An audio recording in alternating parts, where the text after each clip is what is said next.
Okay. Hello, everybody, and we are going to share our screen.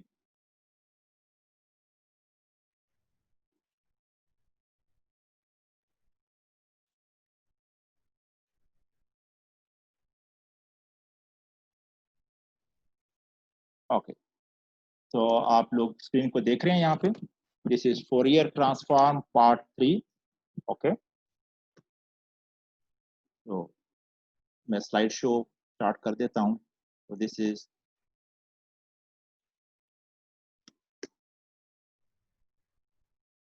तो आज का lecture हमारा फोरियर ट्रांसफॉर्म की ही वो जो सीरीज चल रही है हमारी, हमने शुरू में पार्ट 1 और पार्ट 2 कवर किए थे. So now we are going into part 3 और now we will move into the next slide. Okay. तो आज की जो बेसिक थीम है वो ये है कि आपके पास एक ट्रिग्नोमेट्रिक फोरियर सीरीज है, एक एक्सपोनेंशियल फोरियर सीरीज है. सो द बिग क्वेश्चन या बिग पिक्चर इसकी ये है कि क्या Fourier transform strictly aperiodic signals के लिए है या ये पीरियोडिक सिग्नल्स के लिए भी अप्लाई हो सकता है.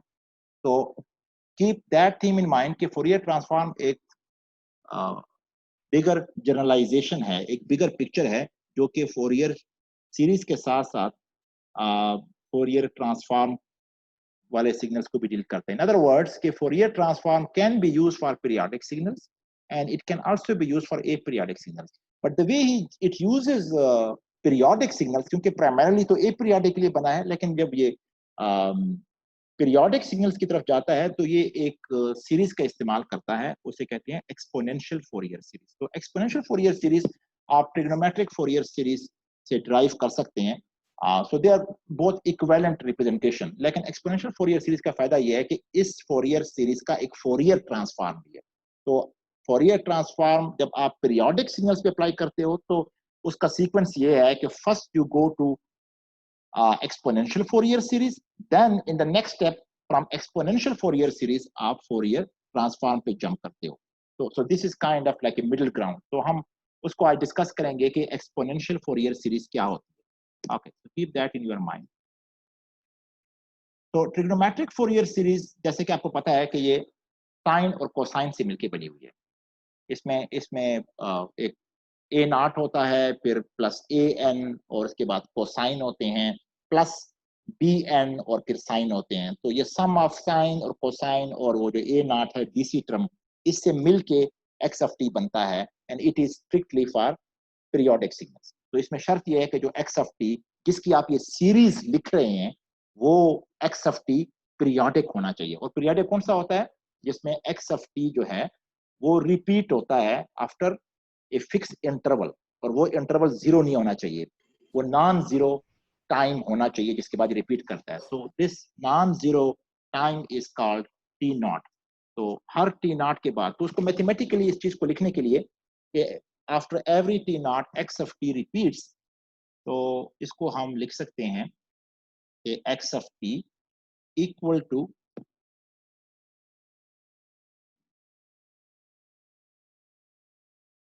ये, मैं यहाँ पे पेन उठा लूं, ये मैं पेन उठा. तो एक्स ऑफ टी जो है इसमें इक्वल होता है x of t plus t naught, और you can say x of t minus t naught for every t, for every t, और टी नॉट इज फिक्स्ड. ये नहीं होना चाहिए कि आपका एक पॉइंट है वो है एक्स ऑफ 3, वो रिपीट हो जाता है आफ्टर 3 प्लस 6 के बाद. और एक और पॉइंट है एक्स ऑफ 4, ये रिपीट होता है 4 plus 10. No, this number after which it repeats should be same. तो ये पीरियोडिक सिग्नल नहीं है. पीरियोडिक सिग्नल वो है जिसमें टी नॉट कांस्टेंट हो, उसका जो पीरियोडिक एक्सटेंशन आ रही है वो कांस्टेंट हो, वो पीरियड टी नॉट फिक्स्ड हो, वो कांस्टेंट हो. So every point in that particular signal is repeatable. So every point in xt should be repeatable, should be repeatable with fixed T naught. तो fix time interval के बाद repeat होना चाहिए. तो this is the whole situation कि आपके पास ये, तो ये वो स्टोरी है जो हम लास्ट टाइम, पुरानी स्टोरी है हमारी, कि पीरियाडिक सिग्नल क्या होता है कि वो रिपीट करता है, उसका हर पॉइंट रिपीट होता है after a fix interval. That's why it is called a periodic signal. अच्छा, जब पीरियोडिक सिग्नल है तो उसकी हमने जो सीरीज पढ़ी थी वो हमने यही पढ़ी थी कि वो साइन और कोसाइन के साथ उसकी सीरीज लिखी जा सकती है. तो x of t is equal to that expansion जो आप करते हैं, काफी सारी टर्में लिखे हुए, a naught plus blah blah blah, summation of a n cosine and plus summation of b n cosine. Okay, so this is the whole story that was at that time. अच्छा, तो अब दूसरी चीज कहानी ये आ गई है कि इसके साथ साथ हमारे पास एक और मैथमेटिकल एक्सप्रेशन है जिसको हम कहते हैं एक्सपोनेंशियल फंक्शंस. तो the main actor in that exponential series is this function e to the power at.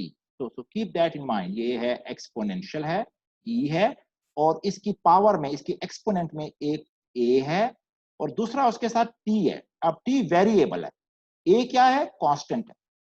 So based on the behavior of, based on the nature of this a, behavior of this particularly signal कह लें या function कह लें, ये change होगा.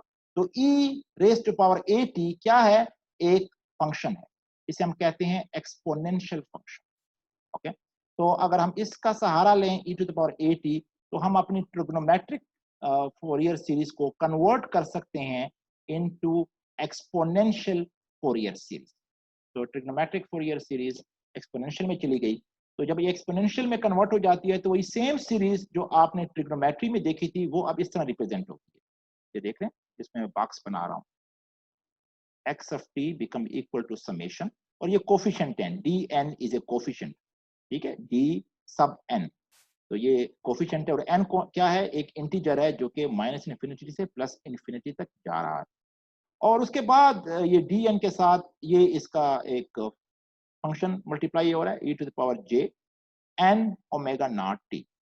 अच्छा, तो ये e to the power j n omega naught t, बस कीप इन माइंड के इसके एक्सपोनेंट में j आ गया है, इसका एक्सपोनेंट कॉम्प्लेक्स है. अब ये याद रखिएगा, this is complex.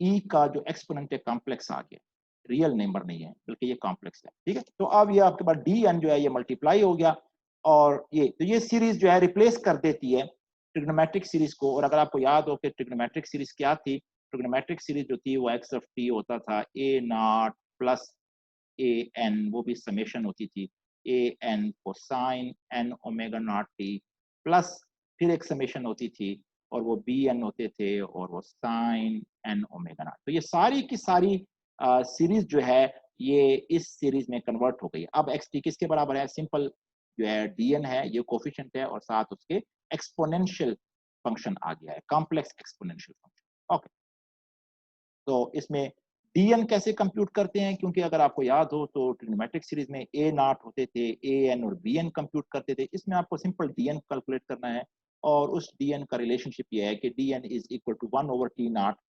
Of course t naught representing the period, time period, क्योंकि फोरियर सीरीज है तो पीरियोडिक सिग्नल के लिए होगी और पीरियोडिक सिग्नल जो है उनकी टाइम पीरियड होता है.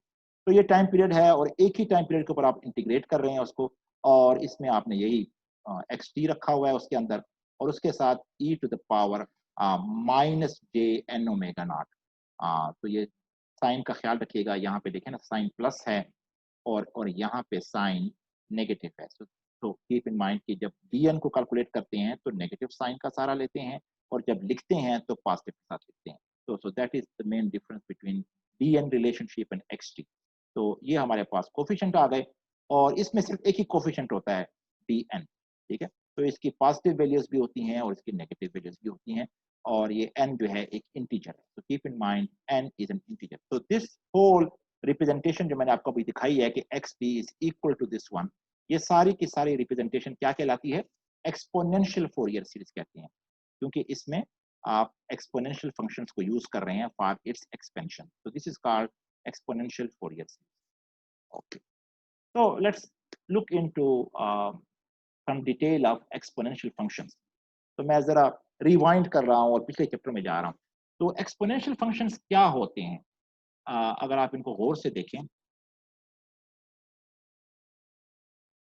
तो आपके पास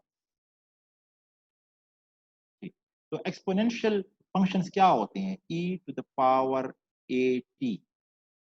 अब ये पूरा का पूरा क्या है? फंक्शन है, क्योंकि ये टाइम के साथ चेंज होगा। इसमें t क्या है? वेरिएबल है। t को मैंने कोई वैल्यू दी हुई है। अगर मैं इसको ऐसे कर दूं e to the power a और साथ यहाँ t लिखने के बजाय t नॉट लिख दूं, अब इसकी सिर्फ एक वैल्यू आएगी, कोई नंबर आएगा 13।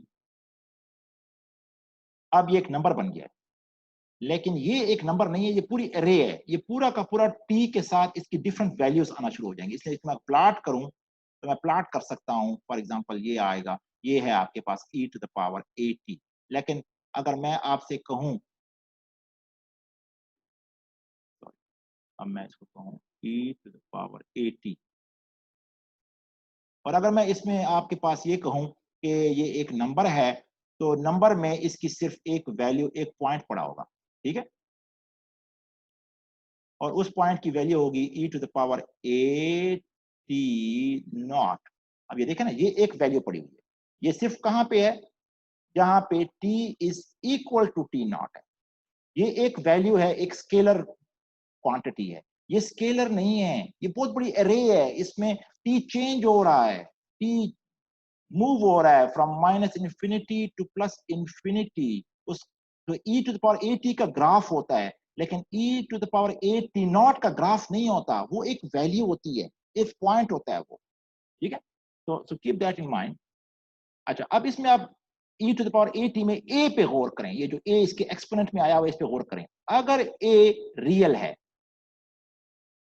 ठीक है, if a is real, a is a member of real number, ठीक है। अगर a एक रियल नंबर है तो क्या कहानी होगी? तो कहानी ये होगी कि आपके पास ये तीन सिचुएशन क्रिएट हो जाएंगे। एक क्या है कि उसमें ये रेड कलर क्या है? ये डिकेइंग एक्सपोनेंशियल है। ये रेड कलर क्या है? Decaying exponential. ये ऐसा एक्सपोनेंशियल है जो जैसे जैसे टाइम बढ़ता चला जा रहा है, ये नीचे आ रहा है। ये देख रहे हैं आप, यहां से स्टार्ट हुआ और ये बिल्कुल जब t 0 हो गया तो ये 1 हो गया, देखें, और उसके बाद ये नीचे आना शुरू हो गया, नीचे आना शुरू हो गया, नीचे, और बहुत दूर जाके हो सकता है कि ये कहीं टच कर ले, लेकिन एसिम्प्टोटिकली टच करेगा। तो ये बहुत ही डाउन होता जा रहा है। With the passage of time it is decreasing eight N exponential rate, decrease हो रहा है। अच्छा, एक और है, ये ब्लू वाला देखें, इसमें है इंक्रीजिंग एक्सपोनेंशियल है। ये डिकेइंग नहीं है, ये इंक्रीजिंग एक्सपोनेंशियल है। इसलिए एक्सपोनेंशियल है कि इसमें जो e टू द पावर 80 है, इसमें a जो है वो नेगेटिव नहीं है, पॉजिटिव है। तो अगर a जो है आपके पास ग्रेटर देन 0 आ गया, तो ये बढ़ना शुरू हो जाएगा, ये ऊपर जाना शुरू हो जाएगा। देखें, for example e to the power t का आप ग्राफ दिखा है, इसमें क्या है? a क्या है? 1 है। तो ये आपको नजर आ रहा है यहाँ पे, ये देखें। तो अगर a कोई पॉजिटिव इंटीजर है या नंबर है, तो वो क्या करना शुरू कर देगा? ये ग्रो, ये ब्लू वाला कर्व देखे ना, ये ग्रो कर रहा है। ये भी 1 को टकराया है, लेकिन 1 के बाद ये डाइवर्ज हो गया, ये ऊपर जा रहा है, और ये इतनी हाई वैल्यूज ले लेगा, कुछ टाइम के बाद ये क्या बन जाएगा? अनबाउंडेड हो जाएगा। अनबाउंडेड, ये अनबाउंडेड है, ये इंक्रीज कर रहा है, जितना टाइम बढ़ रहा है ये ग्रो कर रहा है। जैसे पुराने दौरों में एक मैजिकल स्टोरी थी कि एक बंदे के पास कहीं जंगल में बिल्ली मिली, वो लेके आ गया घर में और बेडरूम के साथ रख दी और सो गया। सुबह उठा तो बिल्ली जो है ना, वो बैल बन चुका था, और थोड़ी देर बाद वो बैल बनता बढ़ता बढ़ता वो बहुत बड़ा मॉन्स्टर बन चुका था। तो क्या था? वो टाइम के साथ ग्रो कर रहा है, साइज बढ़ रहा है, साइज बढ़ रहा है, अनबाउंडेड है। कुछ देर बाद वो इतना अनबाउंड हो जाएगा कि छत फाड़ देगा, बाहर आ जाएगा और सारे जहान को खा लेगा। तो ये वो एक्सपोनेंशियल है जिसकी पावर में जो ए है ना, जो ए है वो अगर नेगेटिव नहीं है, पॉजिटिव है। अब अगर a 0 के बराबर हो गया, अब आप इससे अंदाजा लगा सकते हैं कि a अगर 0 के बराबर हो गया, अगर a 0 के, तो ये ग्रीन कर्व है, ये क्या है, e to the power 0 times t, इसमें क्या हो गया, e टू द पावर 0 और ये 1 हो, इसमें अब ये टाइम से इंडिपेंडेंट हो गया, कोई भी टाइम हो ये 1 रहेगा, ये कांस्टेंट 1 होगा, ये देखें ग्रीन, ये ग्रीन जो जा रहा है, ये जहां पे मैं अपना कर्सर मूव कर रहा हूं, ये ग्रीन, ये e टू द पावर 0 है, ये 1 है। अब आप बड़े आराम से देख सकते हैं, ये रेड वाला डिकेइंग एक्सपोनेंशियल है, 1 वाला जो है ये बाउंडेड है, हमेशा के लिए कांस्टेंट है, ये कांस्टेंट है, और ये ब्लू वाला इंक्रीजिंग एक्सपोनेंशियल है, अनबाउंडेड है। ओके, तो दीज आर 3 बिहेवियर्स आपके हो सकते हैं जब ए जो है अगर रियल हो। अच्छा, व्हाट अबाउट कि ए अगर इमेजिनरी हो जाए, कॉम्प्लेक्स हो जाए, जैसे कि e to the power j omega t में है, अब इसमें क्या है, ए जो है वो j ओमेगा के बराबर हो गया है, कॉम्प्लेक्स नंबर बन गया है, कॉम्प्लेक्स एक्सपोनेंट, कॉम्प्लेक्स एक्सपोनेंट हो गया है, ये जो नंबर है ये एक्सपोनेंट आ गया, ये पावर आ गई है किसी चीज की, और ये एक्सपोनेंट है, ये कॉम्प्लेक्स एक्सपोनेंट है, और जब ये कॉम्प्लेक्स एक्सपोनेंट होगा तो ये ग्रो करेगा, when a is imaginary e to the power j omega t, तो ये ग्रो करेगा, it will grow with the passage of time definitely, लेकिन क्या करेगा, इसकी ग्रोथ बाउंडेड रहेगी, तो इसमें बेसिकली क्या होगा कि आपके पास सिग्नल ग्रो करेगा लेकिन फिर डाउन हो जाएगा, फिर अप हो जाएगा, फिर डाउन हो जाएगा, तो ये रहेगा बाउंडेड, ये देख रहे हैं, ये ऑसिलेट करेगा, ये बिहेवियर किसका है, e to the power j complex number, अगर a कॉम्प्लेक्स नंबर हो जाए तो ये ऑसिलेट करेगा प्लस माइनस, ये +1 है, -1, ये ऑसिलेट करेगा, तो इस एन ऑसिलेटरी बिहेवियर, ये देख रहे हैं, ये ऑसिलेटरी बिहेवियर है, ये किसी एक कांस्टेंट वैल्यू पे कन्वर्ज नहीं कर रहा, लेकिन ये ऑसिलेट कर रहा है, ये देखें, कभी प्लस में होता है, कभी माइनस में होता है, कभी फिर ऊपर चला जाता है, फिर नीचे आ जाता है, ये किस वजह से हो रहा है कि जब इसका एक्सपोनेंट एक्सपोनेंशियल होता है, तो इन्हें हम कहते हैं कॉम्प्लेक्स एक्सपोनेंशियल्स, कॉम्प्लेक्स एक्सपोनेंशियल, तो ऑल द कॉम्प्लेक्स एक्सपोनेंशियल्स जो होते हैं वो ऑसिलेटरी होते हैं, वो ऑसिलेशंस करते हैं, वो लेकिन होते बाउंडेड हैं, वो जंप लगाते हैं, ऊपर जाते हैं, नीचे नेगेटिव को टच करते हैं, फिर ऊपर जाते हैं, फिर नेगेटिव को टच करते हैं, ये ऑसिलेट करते हैं, और ये बिहेवियर किस वक्त होता है, जब आपकी e की पावर में एक कॉम्प्लेक्स नंबर आ जाए, ये क्या नंबर है, ये कॉम्प्लेक्स, इस जैसे कि मैंने आपको एग्जांपल दिए e to the power j omega t, जो हम एक्सपोनेंशियल यूज कर रहे हैं, एक्सपोनेंशियल फोरियर सीरीज में, वो डिकेइंग एक्सपोनेंशियल नहीं है, वो इंक्रीजिंग एक्सपोनेंशियल नहीं है, और वो कांस्टेंट भी नहीं है, वो क्या है, कॉम्प्लेक्स एक्सपोनेंशियल है। तो कॉम्प्लेक्स एक्सपोनेंशियल क्या होते हैं, साइन और कोसाइन को बनाते हैं, तो इट मींस कि वो क्या है, ऑसिलेटरी है। ओके, तो आप देख सकते हैं कि ये सारा का सारा ओमेगा टी के साथ क्या है, कॉम्प्लेक्स एक्सपोनेंशियल है, they neither increases neither decreases but oscillates. अच्छा, अब क्या है, हम ये देखना चाहते हैं कि एक्सपोनेंशियल फोरियर सीरीज, हमने कहा था कि एक स्टेपिंग स्टोन है, तो इसका मतलब है आपके पास एक पीरियोडिक सिग्नल है, आप उसका पहले क्या बनाएंगे, एक्सपोनेंशियल फोरियर सीरीज बनाएंगे, और एक्सपोनेंशियल फोरियर सीरीज बनाने के बाद आप उसको फोरियर ट्रांसफॉर्म में ले जा सकते हैं, ठीक है।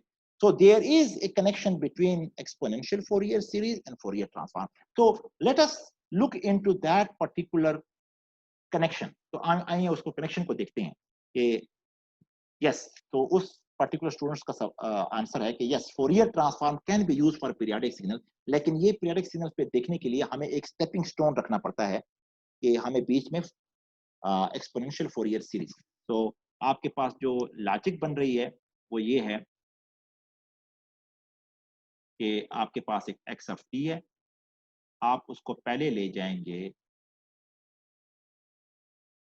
एक्सपोनेंशियल फोरियर सीरीज, और उसको एक्सपोनेंशियल पे ले जाने के बाद आप उसको ले जाएंगे Fourier transform. so this is the route you take whenever you have a periodic signal. तो periodic signals का भी फोरियर ट्रांसफॉर्म होता है, but it has to go through this particular diversion, ठीक है। so अब देखते हैं कि ये फोरियर ट्रांसफॉर्म कैसे हम इस्तेमाल कर सकते हैं। So let's look into our text from the book. तो आपकी बुक जो बीपी लाठी की बुक है उसका उसका एक टेक्स्ट है, ये मैंने यहाँ पे कॉपी किया है। तो आपके पास एक्सपोनेंशियल फोरियर सीरीज क्या होती है, वो ये होती है, ये देख रहे हैं, एक्स एफ टी होता है समेशन, और कोफिशिएंट क्या होते हैं, डीएन होते हैं, ठीक है। अब अगर मैं इस साइड का भी फोरियर ट्रांसफॉर्म ले लूं, ये लेफ्ट हैंड साइड है, और इस राइट हैंड साइड का भी फोरियर ट्रांसफॉर्म ले लूं क्योंकि बीच में इक्वल है, तो जो ऑपरेशन मुझे लेफ्ट पे करना पड़ेगा वो राइट पे करना पड़ेगा ताकि इक्वालिटी अपहोल्ड कर सकूं, ठीक है। तो in order to uphold the equality, तो एक्स टी का भी फोरियर ट्रांसफॉर्म और इसका भी, तो अगर मैं एक्स टी का फोरियर ट्रांसफॉर्म लूं तो क्या बन जाएगा, एक्स ओमेगा, और अगर मैं इस राइट हैंड साइड का फोरियर ट्रांसफॉर्म लूं तो वो क्या बन जाएगा, वो बन जाएगा 2 पाई। अब 2 पाई क्या है, एक स्केलिंग फैक्टर है, और उसके बाद समेशन आ जाएगी, डीएन सेम डीएन है, और e to the power j n omega naught की जगह क्या आ जाएगा, ये डेल्टा फंक्शन आ जाएंगे, हम कहते हैं डायरेक्ट डेल्टा फंक्शन। तो ये डेल्टा फंक्शन आ जाएंगे, लेकिन एक डेल्टा फंक्शन नहीं है, ये पीरियोडिकली एक पूरी ट्रेन है।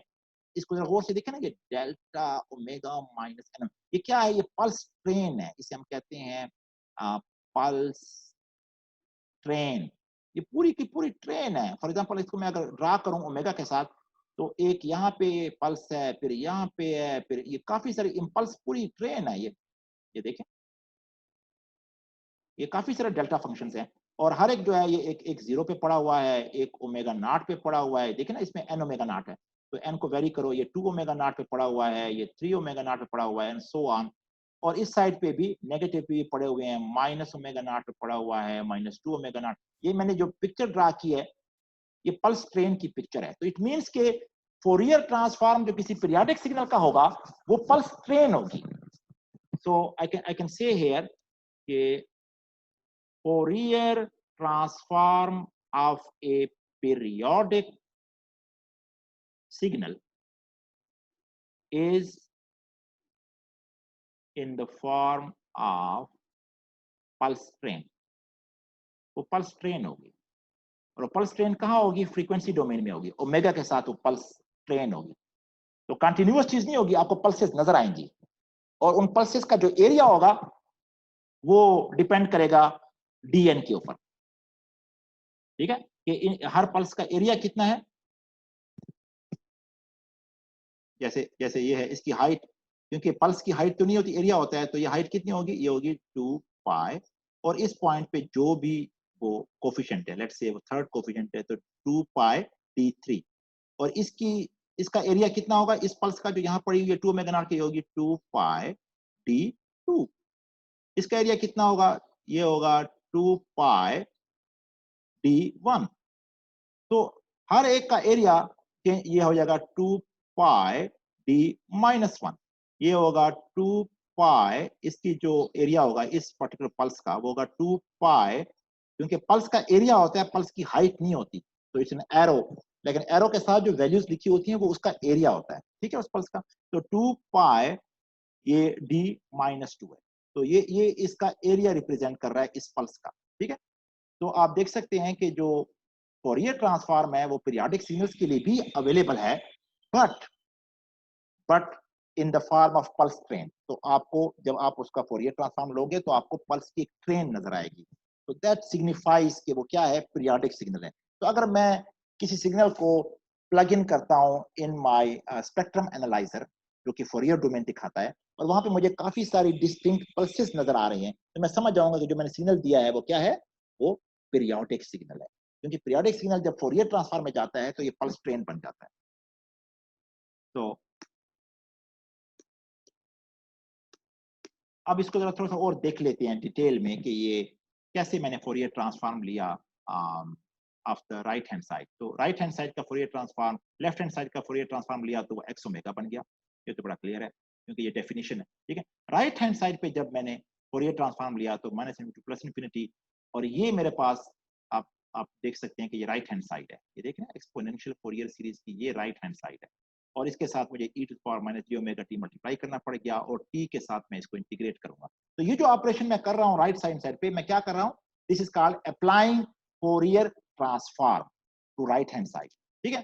तो जब मैं इसको अप्लाई करूंगा मुझे पता है कि dn और ये समेशन ऑफ डी एन, ये दो चीजें ऐसी हैं जिनका टी के साथ कोई ताल्लुक नहीं है, क्योंकि इंटीग्रेशन किसके साथ हो रही है, टी के साथ हो रही है, तो ये दोनों चीजें कांस्टेंट हैं, ये बाहर आ जाएंगी, तो order of summation and integration can be change. तो ये देखे ना, ये दो चीजें मैं बाहर ले आया हूं, मैं इसलिए बाहर ले आया हूं कि इनका टी के साथ कोई ताल्लुक नहीं है, और जो चीजें टी पे डिपेंड करती थी वो मैं मूव नहीं कर सका इंटीग्रेशन से बाहर, तो वो इंटीग्रेशन के अंदर ही रही। जैसे ये एक फंक्शन है और ये दूसरा फंक्शन है, इन दोनों में टी मौजूद है, इसलिए I can't bring them outside the integration sign. ठीक है, तो ये बाहर आ गया और ये। अब आप जरा इस चीज को जरा गौर से देखो, ये क्या है, e to the power j n omega naught t e to the power minus j omega t dt। तो ये क्या है, मैं एक फोरियर ट्रांसफॉर्म ले रहा हूं, किस चीज का ले रहा हूं, इस फंक्शन का। ये मेरा फंक्शन क्या है, इसको ऐसे देखेंगे, ये x of t। तो इसका फोरियर ट्रांसफॉर्म देखने के लिए आपको थोड़ा सा ड्यूअलिटी थ्योरम देख लें। ठीक है, आपको पता है कि अगर कोई डेल्टा फंक्शन हो, लास्ट टाइम के लेक्चर में हमने देखा था कि अगर कोई टाइम में डेल्टा हो, टाइम में वो एक इंपल्स हो, तो फ्रीक्वेंसी में वो 1 होती है। 1 का मतलब है कि इट कंटेन्स ऑल फ्रीक्वेंसीज। आपको याद है ना कि अगर एक डेल्टा पड़ा हुआ है टाइम में, तो फ्रीक्वेंसी डोमेन में क्या है, वो पूरी एक लाइन है, उसकी हाइट कितनी है, 1 है, उसमें सारी फ्रीक्वेंसियां पड़ी हुई है। तो this is the whole idea कि अगर कोई बहुत ही शॉर्ट पल्स पड़ी हुई है, तो वो फ्रीक्वेंसी में बहुत रिच है, उसके अंदर सारी फ्रीक्वेंसियां मौजूद हैं।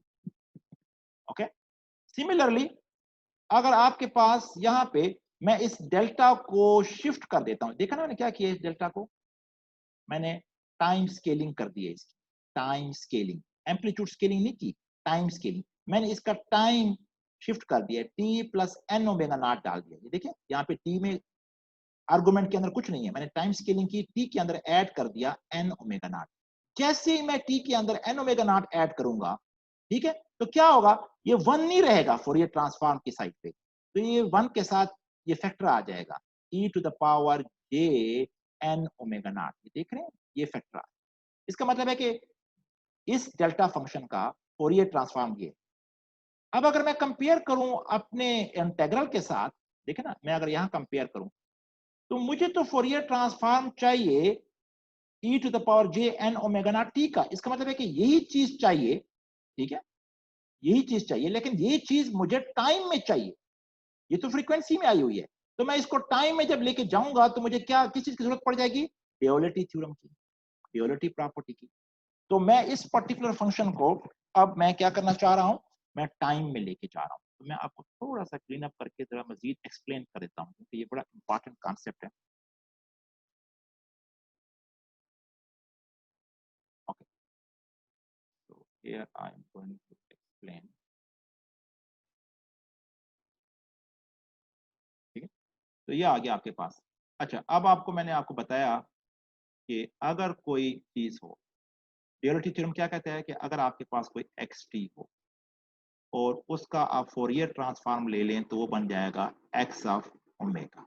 ठीक है, अब अगर यही कैपिटल एक्स आपने क्या कर दिया, रिप्लेस कर दिया, यहाँ पे ओमेगा की जगह टी लिख दिया। ये देखा आपने क्या किया है, आप इसको देखें जरा गौर से। जब मैं यहाँ पे यहाँ आया हूं तो मैंने क्या किया, मैंने रिप्लेस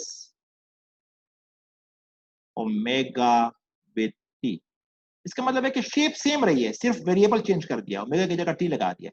तो इधर क्या होगा, इधर जो है वो 2 पाई एक स्केलिंग फैक्टर आ जाएगा, और साथ क्या आ जाएगा, सेम स्मॉल एक्स, वही शेप आएगी, लेकिन इस टी की जगह क्या आ जाएगा, माइनस ओमेगा आ जाएगा। ये देख रहे हैं कि अगर ये पर्टिकुलर शेप यहां पे टी में मौजूद हो टाइम डोमेन में, तो उसका फोरियर ट्रांसफॉर्म क्या हो जाएगा, ये देख रहे हैं आप, उसके साथ 2 पाई मल्टीप्लाई हुआ और सिर्फ फ्लिपिंग हो गई, सेम चीज रही, सेम चीज। अब इसी इसी कॉन्सेप्ट को आप लेके चलें और मैं आपको यहाँ पे बताता हूँ। ये आपके पास आ गया डेल्टा और t plus n omega naught. याद रखिएगा कि एन ओमेगा नॉट ओमेगा नहीं है, क्योंकि आप ओमेगा को टाइम में इस्तेमाल नहीं कर सकते, टाइम में सिर्फ टी एक वेरिएबल है। ये ओमेगा, एन ओमेगा नॉट जो है ये कांस्टेंट है, ये आपने कांस्टेंट की एक शिफ्ट दी है टाइम के अंदर, तो ये टाइम स्केलिंग की है आपने। अच्छा, इसका फोरियर ट्रांसफॉर्म क्या बनता है, e to the power plus j n omega naught times omega. ये देख रहे हैं एन ओमेगा नॉट क्या है, ये कांस्टेंट है, ये वेरिएबल है, ठीक है।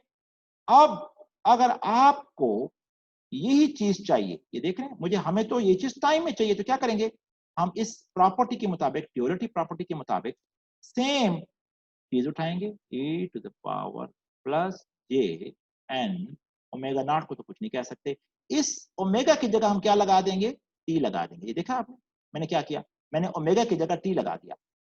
जब मैं ऐसा करूंगा तो अब मुझे ड्यूअलिटी थ्योरम क्या कह रहा है कि बेगम हो जाओ, राइट साइड पे मैं आपको बताता हूं जवाब क्या आएगा, मतलब आपको कंप्यूटेशन करने की जरूरत नहीं है, आप 2 पाई लगाएं, ठीक है, साथ यहां पे सेम वही वाला उठा लें, डेल्टा उठा लें, और एन ओमेगा नॉट भी वही रखें। सिंपल एक काम करें, इस टी की जगह पे माइनस ओमेगा डाल दें, बस, तो आपके पास जवाब आ जाएगा। अब ये जवाब है। अब अगर इस केस में मैं इसको थोड़ा सिंप्लीफाई कर दूं, तो ये 2 पाई को मैं कांस्टेंट ले लूंगा, डेल्टा के अंदर नेगेटिव को कांस्ट बाहर निकाल लूं तो ये आ जाएगा, कॉमन ले लूं तो ये आ जाएगा omega minus n omega naught. और आपको पता है कि डेल्टा एक सिमेट्रिक फंक्शन है, तो ये नेगेटिव को खा जाएगा, तो एक्चुअली आपके पास आ जाएगा 2 pi delta of omega minus n omega naught. ये हमारे पास फोरियर ट्रांसफॉर्म आ गया, किस चीज का, j n omega naught t का फोरियर ट्रांसफॉर्म हमारे पास ये आ गया। ये देखा, ये चीज मैंने कहां से कैलकुलेट की, ड्यूअलिटी प्रॉपर्टी के जरिए, मैंने कंप्यूट नहीं किया, मैंने इंटीग्रेशन नहीं की, मुझे पता चल गया कि अगर ये चीज है तो इसका फोरियर ट्रांसफॉर्म जो है वो ये बनेगा, जस्ट यूजिंग ड्यूअलिटी, ठीक है। तो ये मैंने ड्यूअलिटी का कॉन्सेप्ट इस्तेमाल किया, ये किया। अब मेरे पास बड़ी अच्छी कहानी आ गई, मैं सारे को क्लीन कर देता हूं।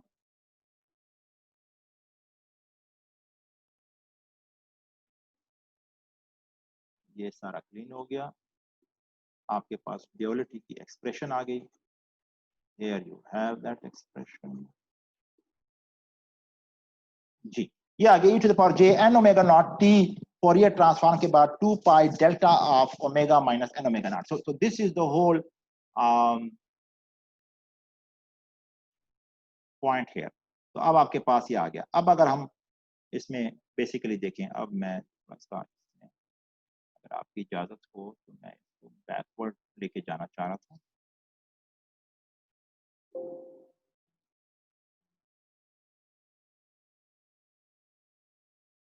अच्छा, अब आप इसमें देखें ना, तो मैं इसमें अगर बैकवर्ड में चला जाऊं और मैं आपको दिखाना चाह रहा था, हाँ, तो आपने देखा ना हमारे पास क्या आ गया, e to the power j n omega naught t, इसका फोरियर ट्रांसफॉर्म चाहिए था, तो हमें पता चल गया कि इसका फोरियर ट्रांसफॉर्म किस चीज के बराबर है, इसका फोरियर ट्रांसफॉर्म जो है वो 2 पाई लगाया मैंने। अब ये देखे ना, मैंने यहाँ पे मैं आपको दिखाता हूँ,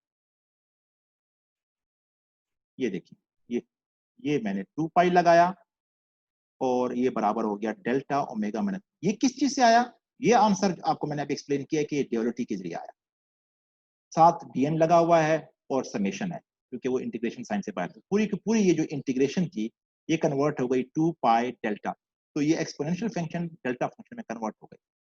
लेकिन याद रखिएगा ये डेल्टा फंक्शंस जो हैं ये फ्रीक्वेंसी में है, ओमेगा के साथ हैं, टाइम के साथ नहीं है।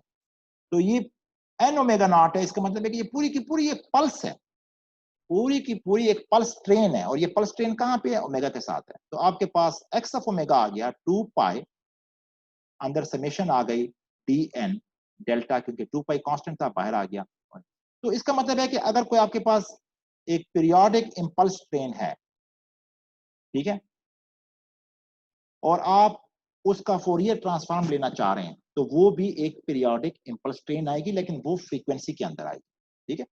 तो उस वजह से आपके पास ये कहानी क्लियर हो गई कि अगर आपके पास कोई पीरियोडिक सिग्नल है और उसका आपने फोरियर ट्रांसफॉर्म निकालना है, तो पहले आप उसका एक्सपोनेंशियल फोरियर सीरीज लेंगे, टीएन कैलकुलेट करेंगे, वो जो कोफिशिएंट है उसके, और उसके बाद आप ये वाला फार्मूला पढ़े आराम से 2 पाई लिखें, समेशन लिखें, वो डीएन लें।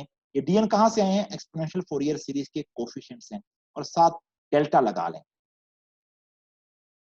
N omega not. अब आप पूछेंगे कि ओमेगा नॉट कहां से आ गया, ओमेगा नॉट आया क्योंकि बुनियादी तौर पे जो हमारे पास एक्स टी था, जिसको हम फोरियर ट्रांसफॉर्म में लेके आ रहे हैं, वो एक पीरियोडिक सिग्नल है, तो ऑफ कोर्स उसका ओमेगा टी होगा। तो इस तरीके से आप बड़े आराम से पीरियोडिक सिग्नल्स के लिए फोरियर ट्रांसफॉर्म को यूज कर सकते हैं। तो फोरियर ट्रांसफॉर्म पीरियोडिक सिग्नल्स के लिए भी है और ए पीरियोडिक के लिए भी है। तो आपको जो स्पेक्ट्रम एनालाइजर पे जो नजर आ रहा होता है फोरियर ट्रांसफॉर्म होता है। तो उस फोरियर ट्रांसफॉर्म में अगर आपको कुछ पल्सेस नजर आ रही हैं, पीक्स नजर आ रही हैं, अलग अलग सी पीक्स नजर आ रही हैं, तो इसका मतलब है डेफिनेटली कि वो क्या है, एक पीरियोडिक सिग्नल है। और अगर पल्स पीक्स के बजाय वो कंटिन्यूअस स्पेक्ट्रम नजर आ रहा है, फॉर एग्जाम्पल मैं इसकी आपको थोड़ी सी वजाहत कर दूं जो मैं बता रहा हूँ, मैं इसको क्लीन अप कर लूँ और मैं आपको फर्क बता दूं कि फर्क क्या हो। ऐसे एक्स टी के दरमियान जो ए पीरियाडिक हो और ऐसे एक्स टी जो पीरियाडिक हो, तो उनका Fourier transform how come that be different from each other. तो अब लेट्स से हमारे पास एक एक्स टी आ गया जो ए पीरियाडिक है, इसका जो फोरियर ट्रांसफॉर्म का ग्राफ बनेगा ना ओमेगा के साथ, वो कंटिन्यूअस कोई चीज होगा ऐसे करता हुआ यूं, ये देखे ना। और अगर वो एक्स टी पीरियाडिक होगा, तो जब आप उसको ओमेगा में देखेंगे तो वो आपको पल्से नजर आएंगी, पीक्स नजर आएंगी, ये यूं चलती हुई, थोड़ी देर बाद फिर एक पीक आएगी, फिर एक और पीक आएगी, ये पीक्स आएंगी, देख रहे हैं, ये पीक्स आएंगी। तो ये पीक्स बेसिकली आपको बता रहे हैं। और ये पीक्स कहाँ कहाँ पे आएंगी, डोमिनेटिंग पीक्स होंगी, फॉर एग्जांपल 0 पे, ओमेगा नॉट पे, 2 ओमेगा नॉट पे, ये minus omega naught, -2 omega naught. तो ये पीक्स पीरियोडिक पीक्स होंगी होगी ये भी ओमेगा पे। लेकिन इस किस्म का जो प्लॉट आएगा वो आपको बड़ा क्लियरली बता देगा कि आप किसी पीरियोडिक सिग्नल से डील कर रहे हैं, ठीक है। तो अगर आप किसी ए पीरियोडिक से डील करेंगे तो उसमें पीक्स नहीं होंगी, उसमें एक कंटिन्यूअस वेरिएशन आपको नजर आएगी, ठीक है। तो that is kind of distinguishing factor के बेसिक अंडरलाइंग सिग्नल क्या है। तो आप स्पेक्ट्रम एनालाइजर के अंदर देख के बता सकते हैं उसका जो स्क्रीन के ऊपर जो ग्राफ बन रहा है कि आपने जो सिग्नल दिया हुआ है वो पीरियोडिक है या aperiodic. Okay, so now let's move towards a Fourier transform of an infinite impulse train. तो अगर आपके पास इनफाइनाइट इम्पल्स ट्रेन है टाइम के अंदर, तो उसका फोरियर ट्रांसफॉर्म क्या होता है। अब आपको पता है कि इनफाइनाइट इम्पल्स ट्रेन क्या है, कि वो बेसिकली रिपीट करती है। ये देखिए ना, इसको पीटी कहते हैं, PT delta of t minus, ये क्या है, ये है एन इनफाइनाइट इम्पल्स ट्रेन। अगर इसको मैं टाइम में ड्रा करूँ ना, तो ये देखिए टाइम के साथ ये है, ये जीरो, कौन सा होगा, ये टी एस होगा, ठीक है। ये होगा 2 ts। अब ts क्या है, ये सैम्पलिंग इंटरवल है, या इसे हम कहते हैं पीरियोडिक इंटरवल है। ये -ts होगा, -2ts होगा, और उसके ऊपर क्या होगा, ये डेल्टा फंक्शन। ये क्या है, एक इम्पल्स की ट्रेन है, लेकिन ये ट्रेन जो है ये टाइम में है। मैंने आपको थोड़ी देर पहले एक इम्पल्स की ट्रेन दिखाई थी, लेकिन वो ओमेगा में दिखाई। और इन सब का एरिया क्या है, 1 है, 1। इसको मैथ में ऐसे लिखते हैं, summation n goes from -infinity to +infinity delta of t minus nts। अभी देखा, ये जो मैंने मैथ में लिखा है इसका ग्राफ ये, तो मैथ में इसको ऐसे लिखते हैं, ये क्या है, इनफाइनाइट इम्पल्स ट्रेन है। ये क्या है, infinite impulse train, infinite impulse train है।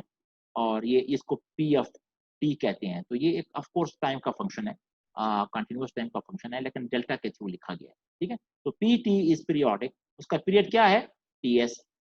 और अगर इसका पीरियोडिक है तो इसका ओमेगा नॉट भी होगा। ओमेगा नॉट क्या होगा, 2 पाई/ts, ठीक है। तो ये इसकी फंडामेंटल फ्रीक्वेंसी होगी, क्योंकि ये पीरियोडिक है।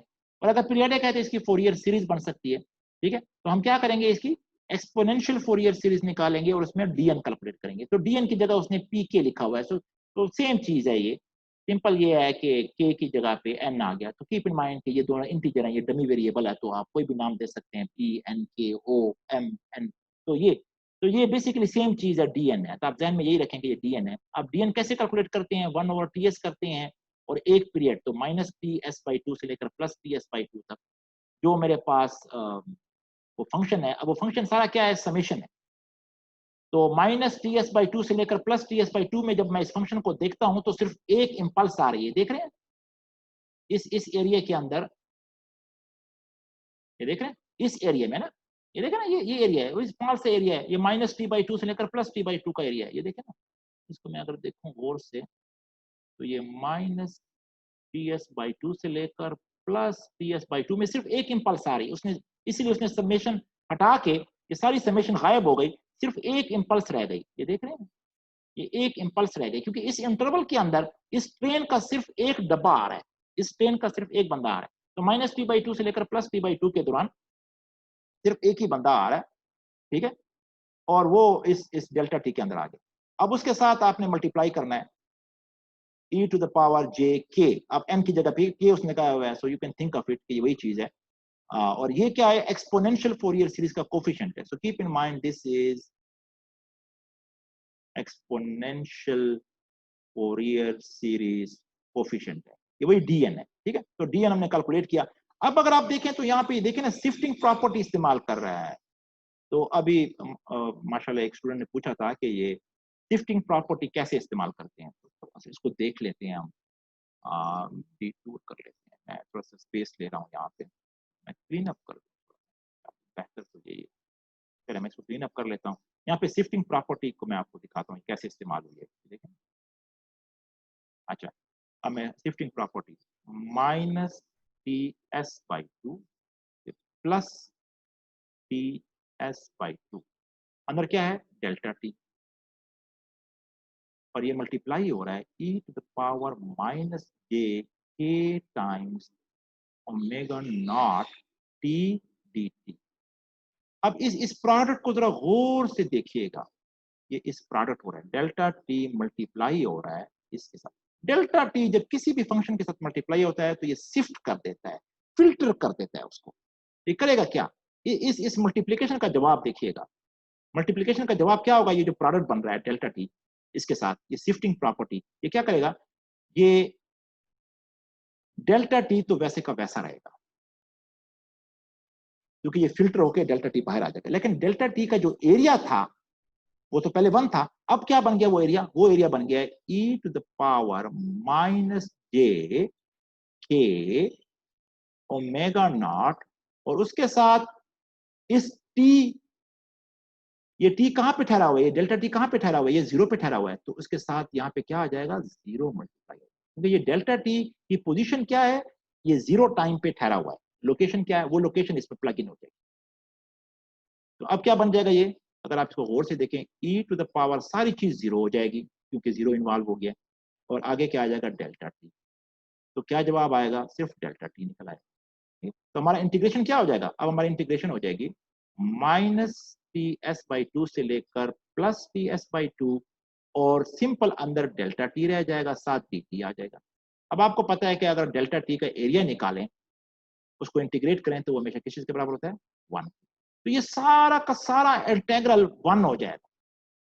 ये देख रहे हैं, ये सारी चीज क्या 1 बन गई। 1 को जब 1/TS से मल्टीप्लाई किया, आपके पास जवाब क्या आ गया, 1/TS। तो इसका मतलब है कि सारे के सारे जो एक्सपोनेंशियल फोरियर सीरीज के कोफिशिएंट होंगे वो कांस्टेंट हैं और 1/TS के बराबर है। इसमें के नहीं है, नो के गायब हो गया। इसका मतलब है के पे डिपेंड नहीं करता। तो ये सारे की सारी चीज जो है, इसका मतलब है कि ये जो पी टी है, इसका जब मैंने फोरियर ट्रांसफॉर्म लिया तो मेरे पास जो कोफिशिएंट है वो सारे कांस्टेंट हो गए, कोफिशिएंट सारे कांस्टेंट हो गए। अब मैं क्या करूंगा, मैं कोफिशिएंट उठाऊंगा, ये देखें पी डब्ल्यू, पी ओमेगा, ये फोरियर ट्रांसफॉर्म है।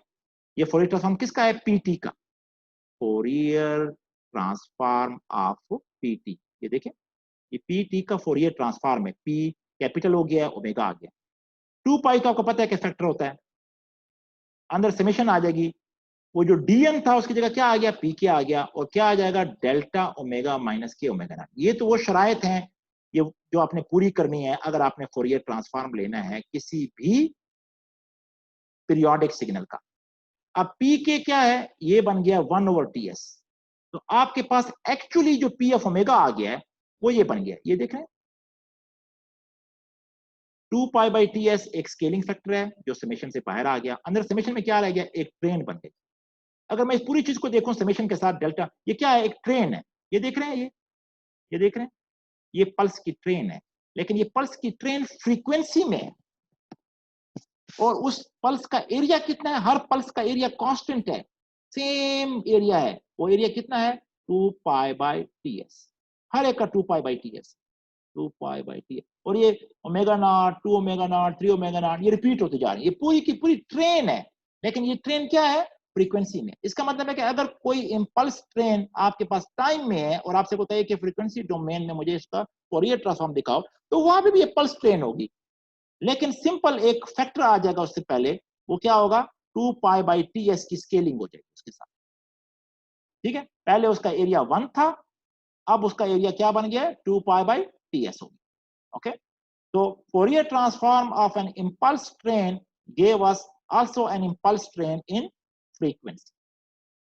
तो इम्पल्स ट्रेन अगर आपके पास टाइम में है, कोई इम्पल्स ट्रेन है, तो उसका फ्रीक्वेंसी डोमेन में भी इम्पल्स ट्रेन होगी, लेकिन स्केल्ड होगी, उसके साथ स्केलिंग आ जाएगी। ठीक है, एवरीबॉडी क्लियर अबाउट दिस? तो अब हम आगे चलते हैं और इसको देख लेते हैं। अच्छा, अब आप इस चीज पे गौर करें। अब एक और प्रॉपर्टी आ गई जिसे कहते हैं कन्वोल्यूशन प्रॉपर्टी। तो यहाँ पे हम क्या डिस्क्राइब कर रहे हैं? हम यहाँ पे डिस्क्राइब कर रहे हैं convolution property of Fourier transform. ये प्रॉपर्टी क्या कहती है? ये कहती है कि अगर आपके पास कोई एक्स एफ टी हो और वो मल्टीप्लाई हो रहा हो वाई एफ टी के साथ, तो फोरियर ट्रांसफॉर्म में क्या हो जाता है कि आपके पास उसका 1/2 पाई आ जाएगा, एक स्केलिंग फैक्टर आ जाएगा 1/2 पाई, और एक्स ऑफ टी का जो फोरियर ट्रांसफॉर्म होगा वो होगा एक्स ऑफ ओमेगा, और बीच में क्या आ जाएगा? कन्वोल्यूशन आ जाएगा। अगर वो टाइम में मल्टीप्लाई हो रहे हैं तो फ्रीक्वेंसी डोमेन में कन्वॉल्व होंगे। एक्स ऑफ ओमेगा के साथ क्या हो जाएगा? आप इसका फोरियर ट्रांसफॉर्म लेंगे और वाई टी का लेंगे, वो क्या आ जाएगा? Y of omega. इन दोनों को जब कन्वॉल्व करेंगे आपस में, तो इस प्रोडक्ट का फोरियर ट्रांसफॉर्म आ जाएगा। तो अगर कोई टाइम के अंदर दो फंक्शन मल्टीप्लाई हो रहे हैं, तो फ्रीक्वेंसी डोमेन में वो आपस में उनका फोरियर ट्रांसफॉर्म कन्वॉल्व होता है, लेकिन एक 1/2 पाई का स्केलिंग फैक्टर आ जाता है बिगिनिंग में। देख रहे हैं? तो ये 1/2 पाई का एक स्केलिंग फैक्टर है। तो अगर आपके पास कोई कोई एक्स एफ टी है और आपने उसको पी टी के साथ मल्टीप्लाई कर दिया। अब पी टी क्या है? इम्पल्स ट्रेन है। अगर आपने उसको इम्पल्स की ट्रेन के साथ मल्टीप्लाई कर दिया, अब मैं कह रहा हूं मल्टीप्लाई, कन्वॉल्व नहीं कह रहा हूं, तो फ्रीक्वेंसी डोमेन में क्या होगा? वो कह रहा है कि फ्रीक्वेंसी डोमेन में फिर वो होगा कि 1/ts आ जाएगा। ये टीएस क्या है? ये इम्पल्स ट्रेन के, वो एक इम्पल्स और दूसरे इम्पल्स के दरमियान जो डिस्टेंस है, टाइम में जो डिस्टेंस है, इंटरवल उसे हम कहते हैं, डिस्टेंस तो नहीं कह सकता, इंटरवल कह सकता हूँ क्योंकि टाइम की बात कर रहा हूँ। तो वो टीएस है। तो टीएस एक कांस्टेंट है। ये मत समझिएगा कि टीएस कोई नंबर है, टीएस से मल्टीप्लाई हो रहा है, नहीं, ऐसा नहीं हो रहा। ठीक है, तो ये टी और एस जो है एक नंबर है। ठीक है, तो 1/ts, और उसके बाद समेशन आ जाती है, और k equal to minus infinity या n इक्वल टू जो भी आप बेहतर समझें, और उसमें क्या हो जाता है कि उस पर्टिकुलर चीज का, अब ये कैसे आया है, ये क्या है? अब इस पे जरा गौर कर लेते हैं। इसको जरा ट्रेस बैक करें और यहां देखें क्या हो रहा है। 1/2 पाई एक्स ऑफ ओमेगा कन्वॉल्व हो रहा है Fourier transform of an impulse train. ये क्या चीज है? Fourier transform of P F T, जो क्या बन गया है? P F omega. तो आपको पता है कि जब जब डेल्टा किसी चीज के साथ कन्वॉल्व होता है, अब ये दूसरी प्रॉपर्टी है डेल्टा की। एक आपकी प्रॉपर्टी थी कि डेल्टा टी जब मल्टीप्लाई होता है, एक है जब डेल्टा टी कन्वॉल्व होता है। तो जब डेल्टा टी कन्वॉल्व होगा तो वो क्या करेगा? वो अपनी आइडेंटिटी खो देगा, वो उस पर्टिकुलर चीज को अपनी जगह पे शिफ्ट कर देगा। फॉर एग्जांपल, अगर डेल्टा टी पड़ा हुआ है t-3 के ऊपर, आपने कन्वॉल्व किया है इसे एक्स एफ टी के साथ, तो एक्स एफ टी पे क्या असर पड़ जाएगा कि ये भी शिफ्ट हो जाएगा और t-3 पे पड़ा होगा। ये देखे ना, इसने अपना आर्गुमेंट एक्स टी को दे दिया। लेकिन ये चीज उस वक्त होती है जब कन्वोल्यूशन होती है। तो ये कन्वोल्यूशन प्रॉपर्टी है और ये मल्टीप्लीकेशन प्रॉपर्टी है। ये कंप्लीटली डिफरेंट है। मल्टीप्लीकेशन में डेल्टा टी रहता है, सिर्फ उसका एरिया हो जाता है एक्स ऑफ 0। ये देख रहे हैं? लेकिन जब कन्वोल्यूशन होती है तो वो फंक्शन जो है वो शिफ्ट हो जाता है, पूरा एक्स टी शिफ्ट होकर कहां चला जाएगा? जहां डेल्टा पड़ा हुआ है। फॉर एग्जाम्पल अब मैं थोड़ा सा क्लीनिंग कर लूँ, मैं दिखाऊं कि कन्वोल्यूशन प्रॉपर्टी क्या करती है, वो शिफ्ट कर देती है। तो अगर मैं, मेरे पास यहाँ पे एक एक डेल्टा फंक्शन पड़ा हुआ है, ये कहाँ पड़ा हुआ है, 3 पे पड़ा हुआ है, तो ये है डेल्टा ऑफ t माइनस 3। अब इसको जब मैं कन्वॉल्व करूंगा, ठीक है, और एक और फंक्शन पड़ा हुआ है मेरे पास,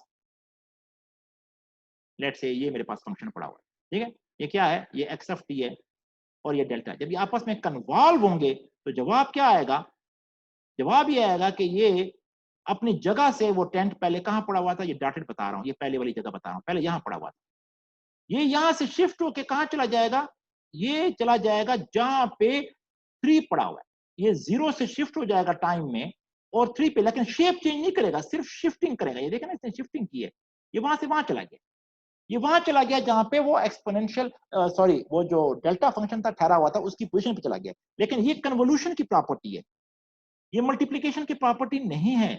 यहाँ डेल्टा टी क्या हो रहा है, कन्वॉल्व हो रहा है, ठीक है। तो सेम चीज, सेम स्टोरी है कि जब एक्स ऑफ ओमेगा इस एक डेल्टा की जगह पूरी ट्रेन के साथ मल्टीप्लाई होगा तो क्या होंगी, उसकी कॉपियां पैदा हो जाएंगी। ये देख रहे हैं, ये एक्स की कॉपियां पैदा हो गई हैं, ये बहुत सारे, एक यहाँ टेंट बनेगा, एक यहाँ बनेगा, ये कॉपियां पैदा हो जाएंगी बहुत सारी। और ये कॉपियां कहाँ पैदा होंगी, वहां वहां पैदा होंगी जहां पे आपके पास डेल्टा हो। डेल्टा कहाँ पड़ा हुआ है, एक 0 पे पड़ा हुआ है, एक ओमेगा एस पे पड़ा हुआ है अगर मैं इस इक्वेशन को देखूं, और एक माइनस ओमेगा एस पे, एक -2 ओमेगा एस पे। तो ये सारी की सारी शिफ्टेड कॉपियां हैं, तो कहते हैं इन्फिनिट कलेक्शन, देखे ना, of shifted version of x omega. तो उस एक्स ओमेगा जो उसका फोरियर ट्रांसफॉर्म है, वो शिफ्ट होके कॉपियां दर कॉपियां बन के वहां पे आ जाएंगी फोरियर ट्रांसफॉर्म में, ठीक है। तो ये है बेसिक आइडिया कि अगर आपके पास कोई इम्पल्स ट्रेन है और उसके साथ आप किसी भी पर्टिकुलर सिग्नल को मल्टीप्लाई करा रहे हैं टाइम में, तो फ्रीक्वेंसी डोमेन में ये होगा कि उस पर्टिकुलर एक्स टी का जो एक्स ऑफ ओमेगा बनेगा, वो एक एक्स ऑफ ओमेगा नहीं होगा, वो कॉपियां होंगी, और वो सारी कॉपियां कहाँ पड़ी होंगी, अलग अलग पड़ी होंगी उसी ओमेगा के अलावा। तो रेप्लिकास होंगे, जिसे हम रेप्लिकास कहते हैं, वो सारे पड़े होंगे, ठीक है जी। तो I hope that I have explained the three properties. हमने आज पढ़ी, ड्यूअलिटी पढ़ी, हमने आज बेसिकली आपके पास शिफ्टिंग प्रॉपर्टी पढ़ ली, हमने बेसिकली आपके पास आज कन्वोल्यूशन प्रॉपर्टी पढ़ ली, शिफ्टिंग प्रॉपर्टी देख ली, एक्सपोनेंशियल फंक्शन देख लिए। तो मैं चाहूंगा कि आप इन सब के ऊपर दोबारा गौर करें और देखें। तो अभी हम रिकॉर्डिंग को बंद कर रहे हैं, ठीक है, और फिर आपके जहन में जो भी क्वेश्चन है